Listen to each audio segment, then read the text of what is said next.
Saint Gloria private academy celestial church foundation द्वारा संचालित एक बेहद ऐतिहासिक और प्रतिष्ठित स्कूल है।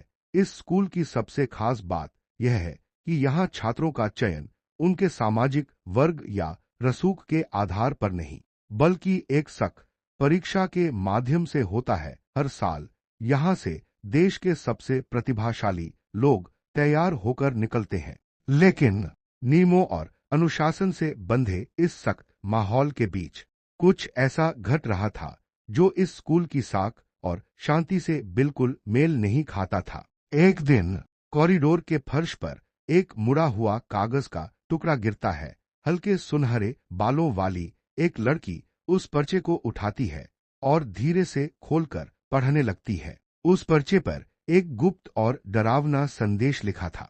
क्या तुमने सुना है कि स्टूडेंट काउंसिल के एक सदस्य के साथ कुछ बहुत बुरा हुआ जब वे एक अजीब और रहस्यमयी अनुष्ठान में शामिल थे। लड़की एक विशाल गुमनाम नोटिस बोर्ड के सामने खड़ी हो जाती है। यह वही जगह है जहां छात्र अपनी गुप्त बातें और अफवाहें शेयर करते हैं। दूसरों के लिए यह सिर्फ गपशप का ढेर हो सकता है, लेकिन इस लड़की के लिए यहाँ छिपे राज किसी की जिंदगी से जुड़े थे। वह बोर्ड को देखते हुए मन ही मन खुद से वादा करती है, थोड़ा सा इंतजार और करो, मैं तुम्हें बचा लूंगी, चाहे इसके लिए मुझे कुछ भी क्यों न करना पड़े। रात के सन्नाटे में पेड़ की डाल पर बैठा एक कौवा अपनी चमकती लाल आंखों से पूरे स्कूल पर नजर रखे हुए था। अगर आप शहर से दूर एक टेढ़े मेढ़े और एकांत रास्ते पर 1 घंटे तक यात्रा करें तो आप चेसविंड नाम के एक छोटे और शांत गांव में पहुंचेंगे। वहां बाकी छोटे घरों के बीच एक विशाल और आलीशान हवेली खड़ी है। मेरा नाम मेलोडी हेस्टिंग्स है और मैं इसी हवेली में बतौर मेड काम करती हूँ। यहाँ काम करने वाले बाकी सभी लोग काफी बुजुर्ग हैं, इसलिए मैं अकेली युवा नौकरानी होने के नाते सारा काम तेजी से निपटाती हूँ। झाड़ू लगाना, कपड़े सुखाना और हाँ, इस हवेली की मालकिन मैडम लैनेट की एक अजीब आदत है कि वे चीजों को उल्टा करके रख देती हैं, जिन्हें सीधा करना भी मेरा ही काम है। भले ही मुझे छोटी छोटी बातों का ध्यान रखना पड़ता है, लेकिन एक देहाती नौकरानी के रूप में मेरी जिंदगी बुरी नहीं है। इस काम से मुझे इतने पैसे मिल जाते हैं कि मैं अपने छोटे भाई रेवेन का खर्च उठा सकूं। हमारी माँ के गुजर जाने के बाद हम दोनों ही एक दूसरे का एकमात्र सहारा बचे थे। मैंने तभी तय कर लिया था कि मैं अपने भाई के हर सपने को पूरा करने के लिए जी तोड़ मेहनत करूंगी। एक दोपहर जब मैं खाना तैयार करके रेवेन के बारे में सोच रही थी, तभी हवेली के गेट पर एक डाकिया आता है। एक्सक्यूज मी, क्या यहाँ कोई मिस हेस्टिंग्स? एक डाकिया दरवाजे के बाहर खड़ा होकर पूछ रहा है और आगे खड़ी मेलोडी पीछे मुड़कर देखती है। मेलोडी, हाँ वो मैं ही हूँ। मेलोडी, क्या आप मैडम लैनेट मादम लानत को ढूंढ रहे हैं? मेलोडी दरवाजे के पास आकर पोस्टमैन से बात करती है। डाकिया, नहीं, मैं यहाँ आपके लिए ही आया हूँ मिस हेस्टिंग्स। डाकिया मुस्कुराते हुए अपनी टोपी थोड़ी ऊपर उठाता है।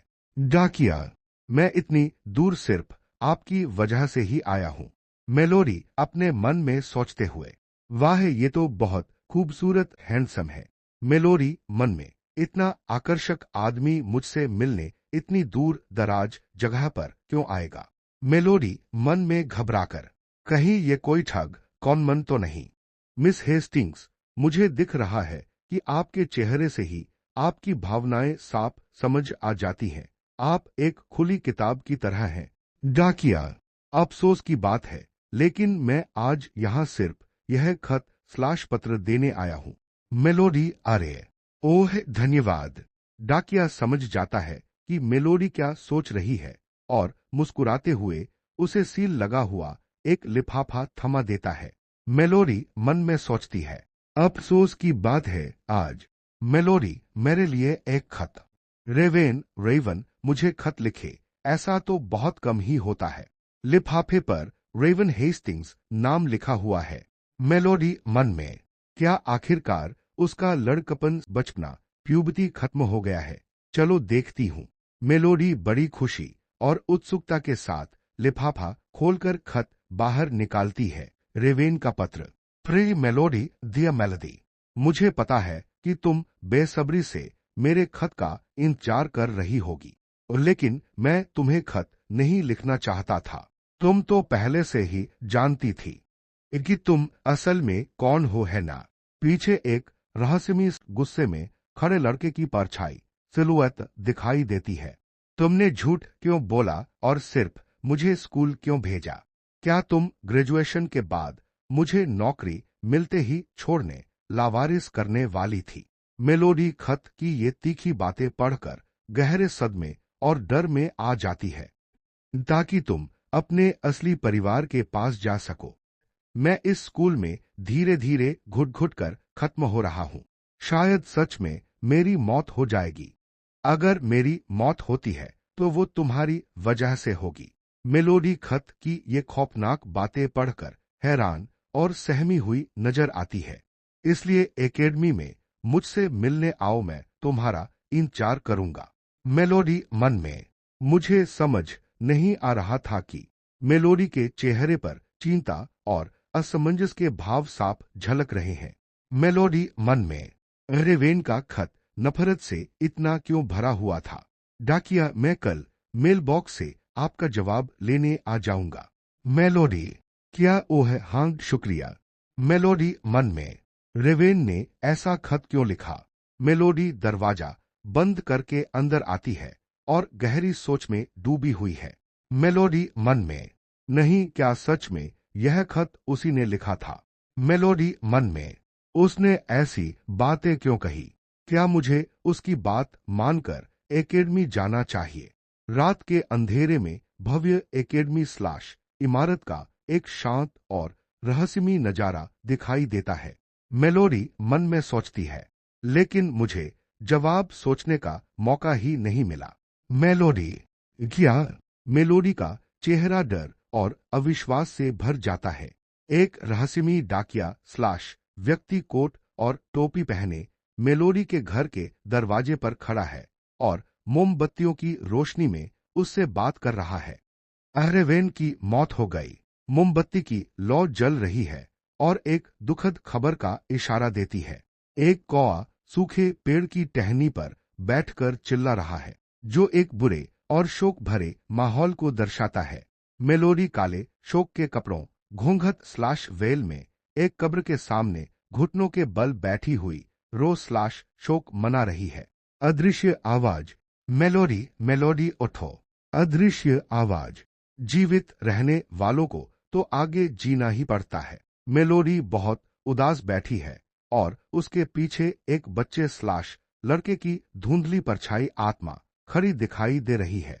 आवाज सुनकर मेलोडी अचानक चौंक कर पीछे मुड़कर देखती है। मेलोडी कब्रिस्तान में बिल्कुल अकेली बैठी है। वहां उसके सिवा कोई नहीं है। मेलोडी मन में। रेवेन, आखिर उसकी मौत क्यों हुई? हवा से मेलोडी के चेहरे से शोक का काला घूंघट उड़ जाता है और वह ऊपर आसमान की तरफ देखती है। मेलोडी मन में। अगर हम अमीर स्लैश कुलीन नोबल्स होते तो क्या इस मामले की ठीक से जांच की जाती? तभी मैंने फैसला किया। मेलोडी की आंखों में आंसू है, लेकिन उसके चेहरे पर एक सख्त इरादा दिखाई दे रहा है। मेलोडी मन में। कि मैं खुद सेंट ग्लोरिया एकेडमी जाऊंगी। मेलोडी मन में। हमारी माँ के गुजर जाने के बाद जब मैं इस दुख से उबरने के लिए संघर्ष कर रही थी, तब मेरे भाई ने ही मुझे हिम्मत दी थी। माँ के बिस्तर के पास रोती हुई मेलोडी की पुरानी यादों का दृश्य। छोटा भाई रेवेन अपनी बहन मेलोडी का हाथ थामकर उसे दिलासा दे रहा है। मेलोडी, रेवेन, मैं भी तो तुम्हारा परिवार हूं, मुझे तुम्हारी जरूरत है। रेवेन, चलो कुछ खा लेते हैं, मुझे यकीन है इससे थोड़ी हिम्मत मिलेगी। छोटा भाई मेलोडी के गले लगकर उसे चुप करा रहा है और मेलोडी की आंखों में आंसू हैं। मुझे बस तुम मेरे साथ चाहिए। मेलोडी मन में। उसी के लिए मैंने कड़ी मेहनत करके पैसे कमाए और उसे पढ़ने के लिए स्कूल भेजा। मैं यही हिम्मत नहीं हार सकती। मेलोडी मन में, मैं यही नहीं रुक सकती। खड़खड़ाहट। मेलोडी रात के अंधेरे में लालटेन की रोशनी में अपना सामान और बैग पैक कर रही है। मेलोडी अपना सूटकेस हाथ में लिए पूरी तरह तैयार खड़ी है। उसकी आंखों में अभी भी आंसू और उदासी है। मेलोडी मन में, उसकी बड़ी बहन होने के नाते मैं बस यही एक काम कर सकती हूँ। अचानक कोई बाहर से दरवाजा खटखटाता है और मेलोडी चौंक कर देखती है। मेलोडी, कौन है? मेलोडी थोड़ा सा दरवाजा खोलकर बाहर की तरफ झांकती है। शुभ संध्या मिस हेस्टिंग्स। मिस हेस्टिंग्स, एक नौजवान टोपी उतारकर मेलोडी का अभिवादन करता है। आज मैं आपके खत के अलावा किसी और सिलसिले में आया हूँ। मेलोडी, मुझे माफ करना, लेकिन मुझे एक बहुत जरूरी काम से निकलना है, इसलिए मुझे अभी थोड़ी जल्दी है। हाँ, दरअसल बात उसी से जुड़ी है। मेलोडी सूटकेस पकड़े बाहर जाने की जल्दी में है। डाकिया मुस्कुराते हुए उसे रोकता है। मैं आपकी वो मदद कर सकता हूँ जिसकी आपको जरूरत है, ताकि आप एकेडमी जा सके, मिस हेस्टिंग्स। डाकिया मेलोडी के करीब आकर रहस्यमयी मुस्कान के साथ यह बात कहता है। मेलोडी, तुम्हें इस बारे में कैसे पता चला? मेलोडी हैरान और चौकन्नी होकर उसे देखती है। लड़का डाकिया, दरअसल मैं सेंट ग्लोरिया का छात्र हूँ। लड़का, और वो भी वहां का स्टूडेंट काउंसिल प्रेसिडेंट। लड़का गर्व से उंगली उठाकर अपनी बात कह रहा है, जबकि मेलोडी हैरान होकर उसे देख रही है। ठीक है, आपकी जो भी बात है मैं रास्ते में सुन लूंगी। मेलोडी बात को आगे बढ़ाते हुए जाने की तैयारी करती है। मेलोडी, लेकिन पहले मैं अंदर जाकर मैडम लेनेट, हेड मेड को अलविदा कह आती हूँ। लड़का, उस बारे में। मेलोडी अपना सूटकेस लेकर वापस अंदर जाने लगती है, तभी लड़का उसे रोकता है। मेलोडी, उस बारे में। लड़का, हाँ, एक बात है जो मैं आपसे पूछना चाहता हूँ।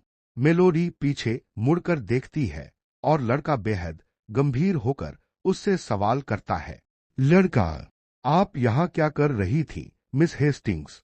हवेली माने की इमारत का बाहरी दृश्य, जहाँ रात का सन्नाटा छाया हुआ है।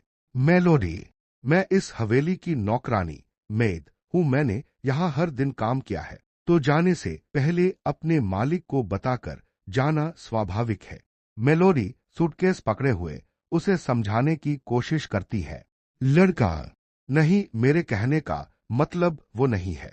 लड़का, तुम्हारे अलावा इस हवेली या इस गांव में कोई भी नहीं था। लड़का गंभीर और शांत चेहरे के साथ सच से पर्दा उठाता है। लड़का, इसलिए मैं पूछ रहा हूं कि तुम इतने समय से यहाँ अकेले क्या कर रही थी? मेलोडी का चेहरा खौफ और गहरे सदमे से जम जाता है। उसकी आंखें फटी की फटी रह जाती हैं। मेलोडी, माफ करना। मेलोडी, आपके कहने का क्या मतलब है? मेलोडी के मन में सवाल उठता है कि हवेली या गांव में कोई नहीं है। वह खुद को शांत करते हुए सोचती है कि शायद यह आदमी कोई ठग हो सकता है। इतने प्रतिष्ठित स्कूल का स्टूडेंट काउंसिल प्रेसिडेंट सबसे पहले तो ऐसे देहाती गांव में आ ही नहीं सकता। पोस्टमैन साहब, वह आदमी कहता है कि उसने अभी तक अपना परिचय ही नहीं दिया। आप मुझे बस एग्लिंगटन कह सकते हैं। वह टोपी सीने पर रखकर झुकते हुए बेहद शालीनता से अपना नाम बताता है। ठीक है मिस्टर एग्लिंगटन, क्या आपको लगता है कि आप ऐसी बातें कहकर मुझे डरा देंगे? तो क्या आपको लगता है कि मैं इस वक्त झूठ बोल रहा हूँ?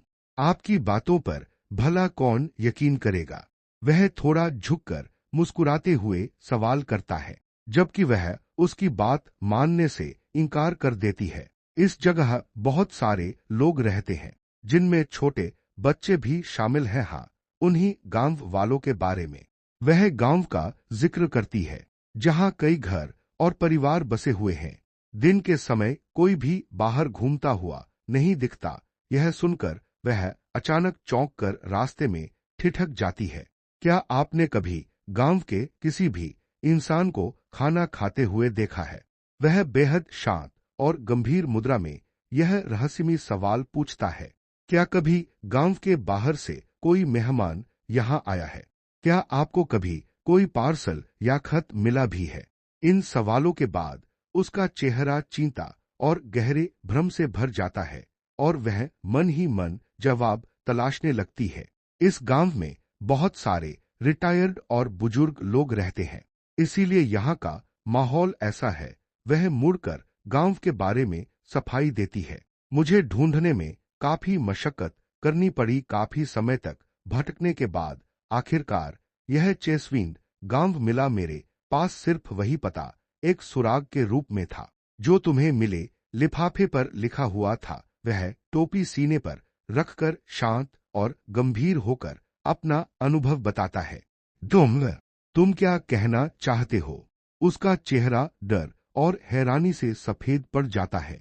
वे सभी बातें जिन पर मैंने पहले कभी सवाल नहीं उठाया था, अब इस पल बहुत अजीब महसूस होने लगी है। रात के अंधेरे में दोनों आमने सामने खड़े हैं और उसके मन में शक गहराने लगता है। मैं यहाँ 2 सालों से रह रही हूँ और फिर भी मैंने कभी सच में पूरे गांव का ऊपरी दृश्य रात के सन्नाटे में डूबा हुआ दिखाई देता है। मिस हेस्टिंग्स, अचानक उसका नाम लेकर पुकारा जाता है और वह चौंक जाती है। आप क्या करेंगी? वह उसकी आंखों में देखते हुए एक नया सवाल शुरू करता है। अगर आप समय में पीछे जा सके, अगर आप 1 साल पीछे जा सके। वह उसके पास खड़ा होकर अपनी बात जारी रखता है। मेरा मतलब है, उस समय में जब रेवेन हेस्टिंग्स जिंदा था। यह सुनकर उसका चेहरा एकदम चौंक जाता है और उसकी आंखें फैल जाती हैं। बकवास मत करो और इतनी बेतुकी बात कहने के लिए मेरे भाई का बहाना मत बनाओ। वह गुस्से और घबराहट में अपने सूटकेस के हैंडल को कसकर पकड़ लेती है। मैं तुम्हें अतीत में वापस भेज सकता हूँ, वह उसके बिल्कुल करीब झुककर रहस्यमयी मुस्कान के साथ कहता है। इसके बदले में मैं चाहता हूँ कि तुम सेंट ग्लोरिया अकादमी आओ। वह अपने होठों पर उंगली रखकर गुप्त रहने का इशारा करता है। क्या मैं सच में उस समय में वापस जा सकती हूँ जब रेवेन जिंदा था? वह अवाक होकर उसे देखती है और उसके मन में उम्मीद और सवाल जागने लगते हैं। उस मोड़ पर जहां मैं अब भी उसे बचा सकती हूँ, वह सूटकेस थामे जादुई रोशनी और पानी की लहरों के बीच अकेली खड़ी दिखाई देती है, मानो अतीत की यात्रा के लिए तैयार हो रही हो। पानी की सतह में उसका और रेवेन का अक्स दिखाई देता है। ऊपर वह खड़ी है और पानी के नीचे उसका भाई उल्टा दिखाई दे रहा है। मेरा इकलौता भाई। शायद मैं जान पाऊं कि उसकी मौत क्यों हुई थी। घेरे में एक कब्र का पत्थर दिखाई देता है और उसे होने से रोक पाऊं। पुरानी कब्र का पत्थर दिखाई देता है और उसकी सोच गहरी होती जाती है। सच कहूं तो मुझे अब भी तुम्हारी बातों पर यकीन नहीं है। गांव वालों के बारे में या मुझे अतीत में वापस भेजने के बारे में मैं समझता हूं। वह झिझकते हुए अपनी बात रखती है। तो वह अचानक मुड़कर उसकी तरफ सीधे देखती है। अगर मुझे पता चला कि तुम मुझसे झूठ बोल रहे हो। उसका चेहरा गुस्से और गंभीरता से भर जाता है। और यह कि तुम मेरी लाचारी का फायदा उठा रहे हो। वह चेतावनी भरे लहजे में उसे घूरती है। मैं तुम्हें कभी माफ नहीं करूंगी, वह साफ शब्दों में चेतावनी देती है। वह उसकी बात सुनकर हल्का सा हैरान होकर उसे देखता रहता है।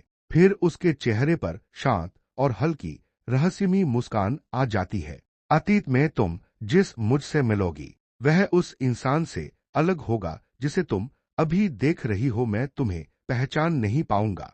और पीछे पत्तों के बीच रहस्यमयी माहौल बना रहता है। तब शायद मैं बहुत ज्यादा अजीब या अड़ियल मिजाज का हूं। वह मुस्कुराते हुए अतीत के अपने स्वभाव के बारे में आगाह करता है। सावधान रहना। उसका हाथ उसकी ओर बढ़ता है और वह हैरानी से उसे देखती रह जाती है। जब तुम अतीत में वापस लौटोगी तो इस गांव के जीव, उसके चेहरे के चारों ओर नीली जादुई रोशनी और चमक की लकीरें बनने लगती हैं। उसका चेहरा पूरी तरह नीली जादुई चमक और रोशनी से घिर जाता है और उसकी जादुई शक्ति सक्रिय होने लगती है। तुरंत समझ जाएंगे कि तुम बदल चुकी हो। तुम्हें उनसे बचकर तुरंत इस जगह से भागना होगा। डरावने और रहस्यमयी साये उभरने लगते हैं। उसकी बातें सुनकर वह खौफ और डर से जम जाती है और उसकी आंखें फैल जाती हैं। तुम्हें उन्हें यह बिल्कुल भी पता नहीं चलने देना है कि तुम चेसविंड छोड़कर जाने की कोशिश कर रही हो। चेसविंड का नाम सुनकर उसके चेहरे पर डर और पसीने की बूंदें दिखाई देती हैं। उसकी आंखों में डर और अनिश्चितता साफ दिखाई देती है। अगर उन्हें पता चल गया तो क्या होगा? वह घबराए हुए स्वर में पूछती है। तो ईश्वर से प्रार्थना करना। ऊपर वह गंभीर दिखाई देता है, जबकि नीचे एक खौफनाक काली छाया वाला हाथ उसकी ओर बढ़ता है। काली छाया वाले हाथ उसके चेहरे और बालों को जकड़ने लगते हैं। उसकी आंखों में डर साफ दिखाई देता है कि तुम्हारी मौत बहुत दर्दनाक न हो। जादुई और रहस्यमयी ऊर्जा की लकीरें आसपास तैरती रहती हैं। मिस हेस्टिंग्स दोनों आमने सामने खड़े दिखाई देते हैं। हमारे पास ज्यादा समय नहीं है। वह उसकी ओर हाथ बढ़ाता है। तुम क्या करोगी? उसका हाथ उसके पास पहुंचता है और वह हैरानी तथा अनिश्चितता से उसे देखती है। उसकी हरी आंखों में बड़े फैसले और दृढ़ संकल्प का भाव दिखाई देता है। वह अपना हाथ आगे बढ़ाकर उसका हाथ थाम लेती है। चारों तरफ नीली जादुई रोशनी और चमक फैल जाती है। अतीत में फिर मिलते हैं। नीले रंग का जादुई चक्र और चमकीली रोशनी पूरी जगह को घेर लेती है। मेलोडी सफेद और नीली रोशनी का तेज प्रकाश चारों तरफ फैल जाता है और दृश्य धीरे धीरे गायब होने लगता है। 27 अगस्त महाद्वीपीय वर्ष 900 सेंट ग्लोरिया प्राइवेट एकेडमी में सुनहरे फ्रेम के नीचे सेंट ग्लोरिया अकादमी की भव्य पुरानी इमारत दिखाई देती है। एक युवक खिड़की के पास बैठा अपनी ठुड्डी पर हाथ रखे सोच में डूबा हुआ है। पीछे फूलों की सुंदर कलाकृति दिखाई देती है। यह क्या है? वह खिड़की की चौखट पर बैठा किसी विचार में खोया हुआ दिखाई देता है। क्या हुआ है? कमरे में दूसरा युवक कागजात देख रहा है और उसकी ओर सवालिया नजर से देखता है। कुछ नहीं ईस्टर्न, मुझे बस एक अजीब सा एहसास हुआ। वह मुस्कुराते हुए कागजात हाथ में लिए जवाब देता है। उसके परिचय से पता चलता है कि वह छात्र परिषद का अध्यक्ष नोआ यूजीन एग्लिंगटन है। सच में कोई कभी कैसे समझ सकता है कि तुम क्या सोच रहे हो? क्या तुमने ये कागजात देखे? ईस्टर्न कुर्सी पर बैठकर बात करता है और नोआ उसके पास कागज लेकर खड़ा है। हाँ, वे बहुत ही बेहतरीन और व्यवस्थित तरीके से तैयार किए गए हैं। दोनों अकादमी के कागजातों पर चर्चा करते हैं। चेसविंड का अलग थलग पड़ा गांव। यह काफी अजीब शीर्षक है। दस्तावेज पर चेसविंड गांव का शीर्षक दिखाई देता है। तो फिर कृपया मेरा पार्टनर बदल दीजिए। मुझे रेवेन हेस्टिंग्स पसंद नहीं है क्योंकि वह एक आम इंसान है। ईस्टर्न गुस्से और शिकायत के साथ पार्टनर बदलने की मांग करता है। ईस्टर्न नोआ गंभीर स्वर में उसे रोकता है। मुझे सच में लगता है कि तुम्हें अपनी बात संभलकर बोलनी चाहिए, समझे? वह कागजात पकड़े हुए मीठी लेकिन चेतावनी भरी मुस्कान के साथ उसे टोकता है। उसके चेहरे और सीने पर लटके लाल रत्न वाले बड़े क्रॉस का क्लोजअप दिखाई देता है। अगर तुम्हें लगता है कि मैं तुम्हें डांट रहा हूं तो इसका कुछ नहीं किया जा सकता। नहीं, मुझे ऐसा नहीं लगता। ईस्टर्न घबरा जाता है और उसके चेहरे पर पसीने की बूंदें दिखाई देती हैं। क्या चेसविंड वाला यह मामला हमारे स्कूल से अलग नहीं है? हम इसकी जांच क्यों कर रहे हैं? ईस्टर्न घबराकर बात बदलने की कोशिश करता है। हाहा, यह जुड़ा हुआ है। नोआ शांत भाव से मुस्कुराता है। छात्रों के बीच जो खौफनाक कहानियां फैल रही हैं। नोटिस बोर्ड पर कई पर्चे और कागजात चिपके हुए दिखाई देते हैं। वे निश्चित रूप से हमारी अकादमी से जुड़ी हुई हैं। मेज पर रखी पुरानी दस्तावेज की फाइल या पोस्टकार्ड दिखाई देता है और कागज पलटने की सरसराहट होती है। क्या तुम उनके बारे में बात कर रहे हो? पुरानी तस्वीर में एक दासी कागजात हाथ में लेकर पुरानी इमारत के सामने खड़ी दिखाई देती है। गंभीर और रहस्यमयी चेहरा दिखाई देता है। स्कूल के पीछे बने सार्वजनिक कब्रिस्तान में भूले भटके लोगों के बारे में गहरे रहस्यमयी माहौल में उसकी तीखी आंख दिखाई देती है। जो लोग भी इस गांव से जुड़ते हैं वे हमेशा मारे जाते हैं। कोई अपवाद नहीं है। गंभीर और भयावह माहौल और गहरा हो जाता है। लॉरी लॉरी मेलोडी किसी की पुकार धीरे धीरे साफ होकर उसका नाम किचन में बेलन हाथ में लिए अचानक चौंक जाती है। अरे, मैं तो अभी हवेली के सामने खड़ी थी। तभी तो रात का समय था, लेकिन अब यहाँ दिन कैसे हो गया? वह चमकदार धूप से भरे किचन में पीछे मुड़कर देखती है। वर्ष 902 27 अगस्त। दीवार पर लगे कैलेंडर में 27 तारीख पर निशान लगा हुआ है और वह उसे ध्यान से देखती है। क्या मैं सच में अतीत में वापस आ गई हूँ? उसके चेहरे पर आश्चर्य, उलझन और घबराहट दिखाई देती है। मेलोडी, क्या तुम ठीक हो? किसी की आवाज सुनकर वह चौंक जाती है। मैडम लेनेट, मुझे माफ कीजिएगा, मैं एक पल के लिए किसी और सोच में खो गई थी। मैडम लेनेट उसके सामने खड़ी है और वह हड़बड़ाकर मुस्कुराती है। अगर तुम्हारी तबीयत ठीक नहीं लग रही है तो तुम्हें आज जाकर आराम करना चाहिए। वह शांत और दयालु भाव से आराम करने की सलाह देती हैं। अरे ठीक है, तो फिर मुझे लगता है मुझे जाना चाहिए। वह किचन काउंटर के पास बेलन रखकर जाने की तैयारी करती है और माहौल अचानक रहस्यमयी धुंध में बदलने लगता है। क्या तुमने कभी इस गांव के किसी निवासी को कुछ खाते हुए देखा है? पिछली चेतावनी उसकी यादों में गूंजती है और उसके भीतर सिहरन पैदा होती है। वह अपने गले पर हाथ रखकर डर से पीछे मुड़ती है। मेलोडी, मैडम लेनेट का आधा चेहरा काले साए में ढका हुआ है और उनकी एक आंख रहस्यमयी बैंगनी रोशनी से चमक रही है। मैडम लेनेट का डरावना चेहरा और चमकती आंख करीब से दिखाई देती है। मेलोडी, क्या कोई गड़बड़ है? लाल रंग के रहस्यमयी संवाद के साथ माहौल और डरावना हो जाता है। मेलोडी, क्या कोई गड़बड़ है? उनकी आवाज गूंजती है। वह घबराकर मुड़कर मैडम लेनेट की ओर देखती है। जब तुम अतीत में वापस जाओगी तो इस गांव के जीवों को तुरंत पता चल जाएगा कि तुम बदल चुकी हो, इसलिए तुम्हें ऐसे व्यवहार करना होगा जैसे कुछ हुआ ही न हो। पिछली चेतावनी उसके दिमाग में कौंधती है।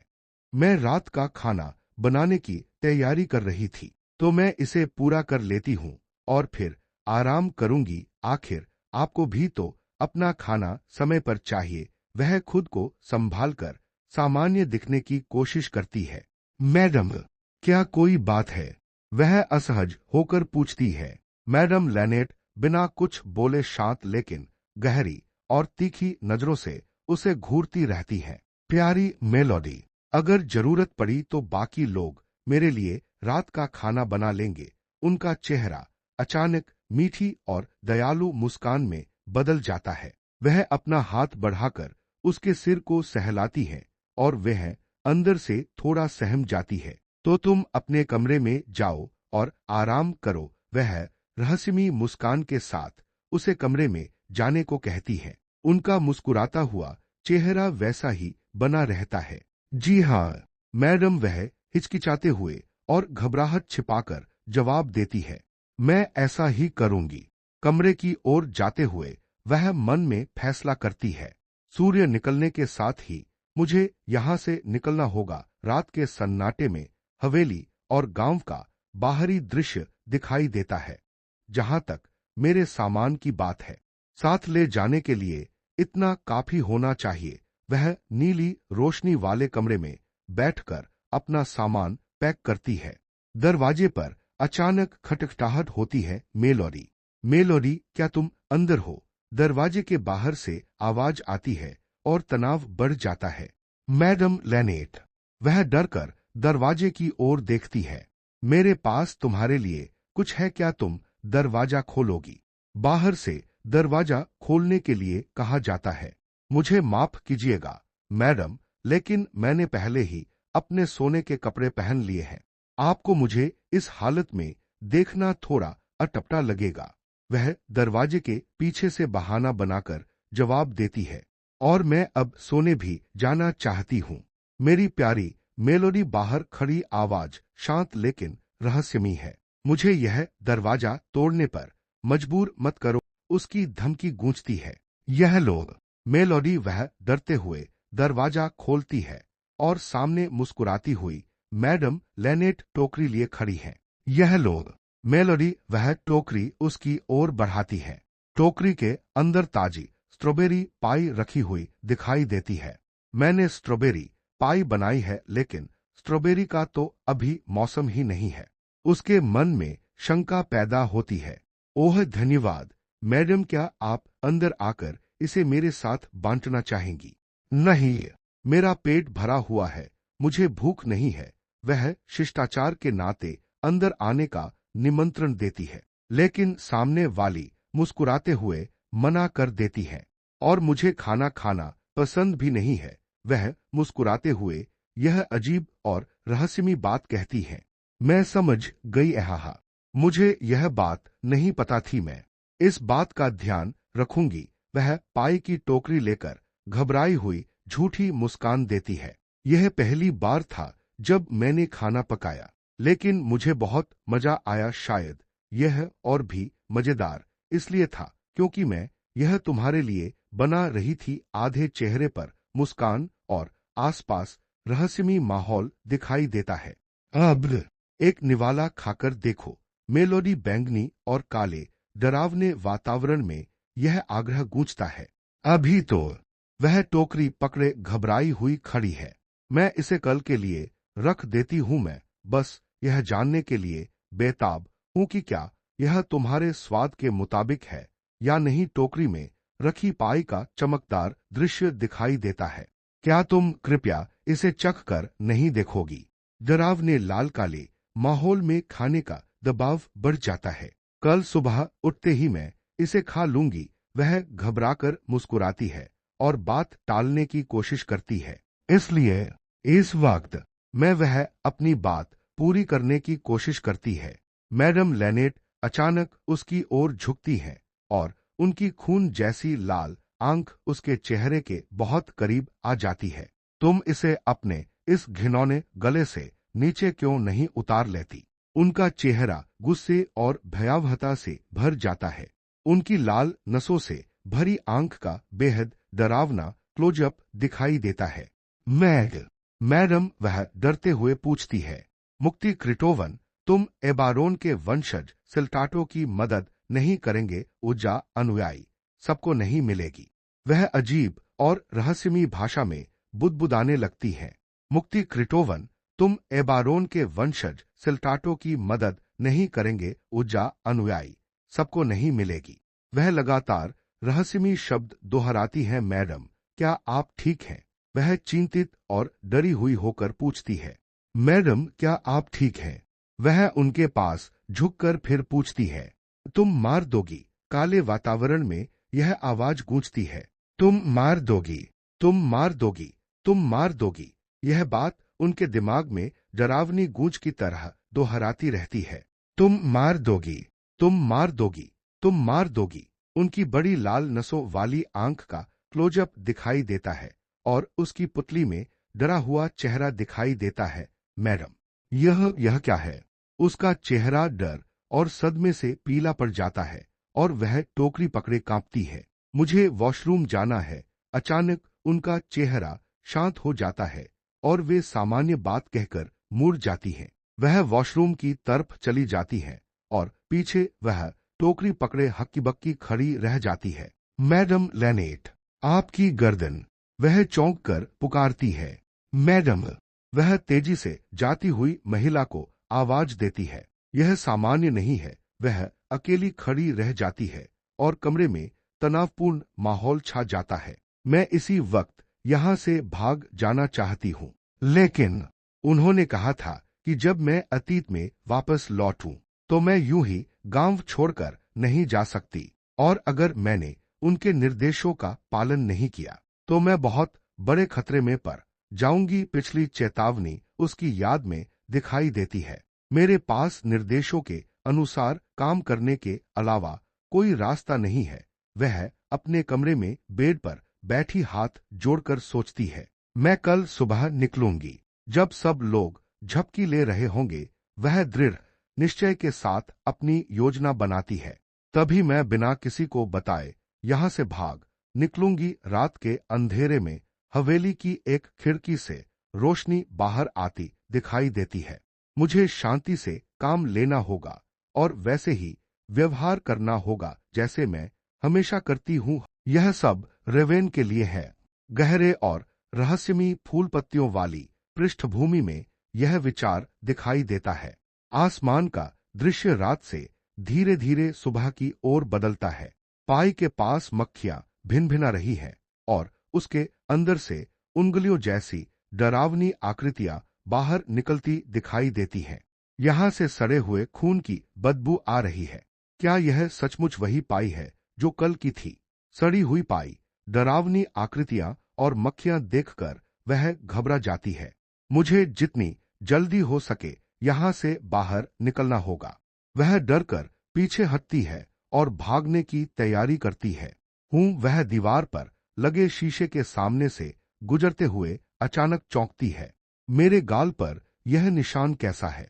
वह शीशे में अपने चेहरे को ध्यान से देखती है और गाल पर बने छोटे तारे के आकार के निशान को छूती है। मुझे यह निशान कब मिला? वह हैरानी से निशान को देखती रहती है। जब तुम वापस लौटोगी तो तुम्हारे शरीर पर एक निशान उभर आएगा। पिछली बात उसकी याद में दिखाई देती है। उस निशान की बदौलत तुम्हें ऐसी आंखें मिलेंगी जो तुम्हें वो चीजें देखने की इजाजत देंगी जो दूसरे नहीं देख सकते। ऐसी आंखें जो मुझे वो देखने दें जो दूसरे नहीं देख सकते। यह बात उसके मन में गूंजती है। वही बात उसके मन में फिर से गूंजती है और रहस्यमयी फूलों की पृष्ठभूमि दिखाई देती है। वह एक हाथ में सूटकेस और दूसरे में लाल रंग की बाल्टी तथा ब्रश लेकर चुपके से कमरे से बाहर निकलती है। मुझे नहीं पता कि इसका क्या मतलब है, लेकिन मेरे पास यहाँ बैठकर सोचने का समय नहीं है। मिस्टर एग्लिंगटन के अनुसार इस गांव से भागने का पहला कदम है। उसके हाथ में ब्रश और लाल बाल्टी दिखाई देती है। हवेली के दरवाजे पर लाल रंग से एक्स का निशान लगाना। वह बाल्टी में ब्रश डुबोती है।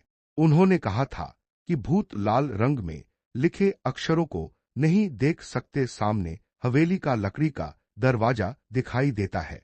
वह बड़े लकड़ी के दरवाजे के सामने ब्रश लेकर निशान बनाने की तैयारी करती है। वह दरवाजे पर बड़ा लाल एक्स बना देती है। सब हो गया। मैं फिलहाल इन चीजों को यहीं छुपा देती हूँ। चेहरे पर लाल रंग के छींटों के साथ वह दरवाजे के पीछे से देखती है। मैं फिलहाल इन चीजों को यहीं छुपा देती हूँ। वह झाड़ियों के पीछे अपना सूटकेस और बाल्टी छुपाते हुए आसपास ध्यान से देखती है। किसी को भी पता नहीं चलना चाहिए कि मैं यहां से भागने की कोशिश कर रही हूं। उसके गाल का छोटा स्टार निशान साफ दिखाई देता है और चेहरे पर घबराहट तथा गंभीरता है। वह राहत की सांस लेती है, लेकिन गाल का रहस्यमयी निशान साफ दिखाई देता है। अब मुझे बस तब तक टिके रहना है जब तक सब सोने न चले जाए। फूलों की सुंदर पृष्ठभूमि दिखाई देती है। हवेली के मुख्य दरवाजे के सामने उसका बनाया हुआ बड़ा लाल एक्स साफ दिखाई देता है। मेलोडी, तुम यहाँ हो। शुभ प्रभात। आज तुम्हारी तबीयत कैसी है? दो मेड्स मुस्कुराते हुए उसका स्वागत करती हैं। आप सभी को शुभ प्रभात। वह मुस्कुराते हुए दोनों मेड्स को जवाब देती है। मैं अपनी तरफ से पूरी कोशिश करूंगी। वह आत्मविश्वास के साथ मुस्कुराती है। आज भी उसकी मुस्कान बनी रहती है, लेकिन अंदर से वह घबराई हुई है। अचानक एक मेड का सिर अस्वाभाविक रूप से उल्टी दिशा में मुड़ता दिखाई देता है। दोनों मेड्स की गर्दनें विकृत और डरावने तरीके से घूम जाती हैं और उनकी आंखें भयावह दिखाई देने लगती हैं। मेलोडी, तुम कहाँ हो? अजीब और विकृत आवाज अंधेरे वातावरण में गूंजती है। उसकी महक वह दोनों हाथ मूंद पर रखे डरकर खड़ी है और सामने विकृत मेज का साया मंडरा रहा है। उसकी महक, विकृत आकृतियां उसकी तरफ बढ़ती हैं और आसपास नीली काली डरावनी ऊर्जा दिखाई देती है। शांत हो जाओ मेलोडी। याद करो मिस्टर एग्लिंगटन ने क्या कहा था। वह खुद को शांत करने की कोशिश करती है। मेलोडी पिछली मुलाकात की याद उसके मन में उभरती है। इंसान तब डरते हैं जब वे निराशा महसूस करते हैं। शांत और गंभीर चेहरा उसे समझाता हुआ दिखाई देता है। हॉरर कहानियां उन चीजों से पैदा होती हैं जिन्हें हम समझ नहीं पाते, लेकिन इस दुनिया में ऐसी कोई समस्या नहीं है जिसका समाधान न हो सके। गहरी पृष्ठभूमि में ये बातें उसके मन में गूंजती हैं। इसे हमेशा याद रखना। मेलोडी वह अपनी आंखें बंद करके मुट्ठी भींचती है और खुद को संभालती है। मुझे वही करना होगा जो उन्होंने मुझे सिखाया है। वह पूरी तरह ध्यान केंद्रित करती है। मैं अपने छोटे भाई से मिलने सेंट ग्लोरिया अकादमी जा रही हूँ क्योंकि अभी उसकी छुट्टियां चल रही हैं। वह आंखें खोलकर आत्मविश्वास से बोलना शुरू करती है, इसलिए मैं कुछ समय के लिए गांव से दूर रहूंगी। वह मुस्कुराते हुए अपनी बात जारी रखती है। उसकी बात सुनते ही दोनों मेज के शरीर वापस सामान्य स्थिति में घूम जाते हैं और डरावना माहौल अचानक खत्म हो जाता है। अरे बाप रे! अच्छा यह बात है। सफेद और शांत पृष्ठभूमि में उनकी आवाजें सुनाई देती हैं। अच्छा यह बात है। तुम अपने भाई के साथ कितने अच्छे रिश्ते में हो। मुझे जलन हो रही है। दोनों मेज सामान्य और खुश होकर मुस्कुराती हैं। कृपया रेवेन को भी हमारा प्रणाम देना। हाँ बिल्कुल, मुझे मैडम लेनेट को भी इस बारे में बताना होगा। वह सामान्य मुस्कान के साथ जवाब देती है। क्या आप जानती हैं कि वह कहा? वह मैडम लेनेट के बारे में पूछ ही रही होती है कि पीछे से कोई उसे पकड़ लेता है। अचानक पीछे से दो हाथ उसकी कमर को पकड़ लेते हैं और वह चौंक जाती है।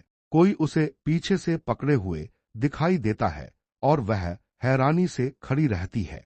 मैं सुन रही थी। मेरी दयालु मेलोडी, तुम खुद इतनी छोटी होने के बावजूद अपने भाई के लिए इतनी मेहनत कर रही हो। वह बहुत दयालु स्वर में बोलती है। मैडम लेनेट। वह उनकी ओर देखती है। मेलोडी वह उसे अपने पास लगाए रहती है और वह राहत की सांस लेकर मुस्कुराती है। मेलोडी उसे गले लगाते हुए वह अचानक और कसकर पकड़ने लगती है और माहौल खौफनाक हो जाता है। उनका चेहरा बेहद डरावना दिखाई देता है। आंखें फटी हुई हैं और चेहरे पर कुटिल मुस्कान आ जाती है। क्या तुम अब भी भागना चाहती हो? गहरे और खौफनाक वातावरण में लाल रंग के संवाद के साथ यह सवाल सामने आता है।